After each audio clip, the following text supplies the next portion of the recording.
Apa gambaran pertama yang muncul di benakmu saat mendengar kata Islam? Mungkin salat berjamaah, suara azan yang merdu, atau mungkin bangunan masjid dengan kubah ikonik. Kita sepakat, semua orang yang beriman pada Islam menyembah Allah yang sama, membaca Al-Quran, dan menjalankan ibadah. Tapi coba perhatikan lebih dekat. Ada tradisi tahlilan di Indonesia, ada interpretasi yang sangat ketat di Timur Tengah, dan ada cara hidup yang sangat berbeda di negara-negara Barat. Lalu, muncul pertanyaan yang mungkin sering kita dengar, adakah satu versi Islam yang paling otentik, paling murni, atau paling benar? Seolah-olah ada cetak biru asli yang hilang dan harus kita temukan kembali. Tapi, apa jadinya jika ternyata Islam memang tidak pernah dirancang untuk memiliki satu wajah tunggal? Untuk menjawabnya, kita harus kembali ke masa Nabi Muhammad. Waktu itu, Islam masih merupakan komunitas kecil yang terpusat.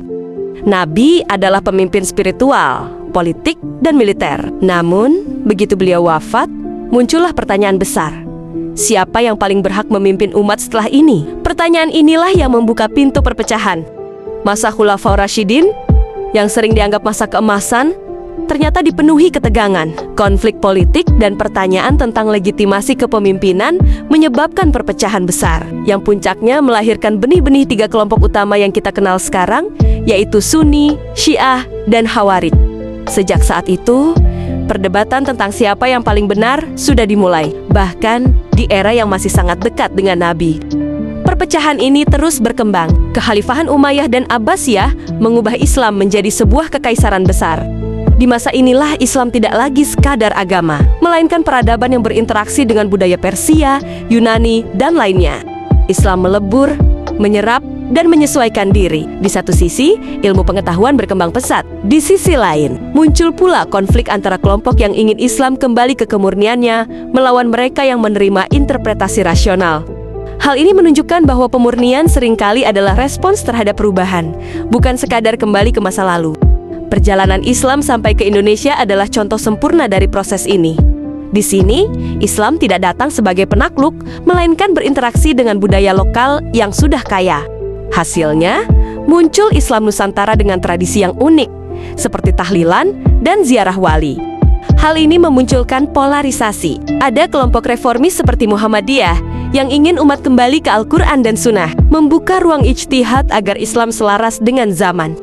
Di sisi lain ada Nahdlatul Ulama yang berdiri untuk mempertahankan tradisi, melihatnya sebagai bagian dari identitas Islam di Indonesia.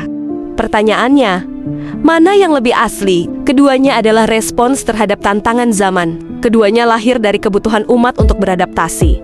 Dan keduanya adalah wajah dari Islam itu sendiri. Pada akhirnya, narasi tentang Islam yang paling otentik adalah sebuah ilusi. Sejarah menunjukkan bahwa agama, termasuk Islam, adalah bagian dari budaya. Ia tidak statis, melainkan terus bergerak, bernapas, dan menyesuaikan diri dengan realitas masyarakatnya. Upaya untuk memaksakan satu tafsir tunggal, satu wajah yang seragam, justru berisiko membuat agama menjadi kaku, tidak relevan, dan kehilangan maknanya di tengah masyarakat.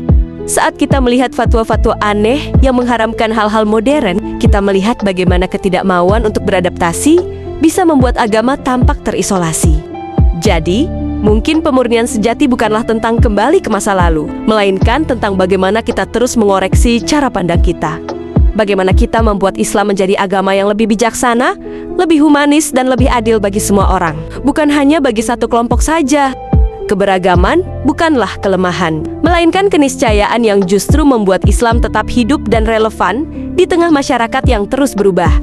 Jadi menurutmu, bagaimana seharusnya kita menyikapi keberagaman ini? Apakah satu wajah tunggal lebih baik? Atau keberagaman adalah kekayaan yang harus kita jaga? Sampaikan pendapatmu di kolom komentar.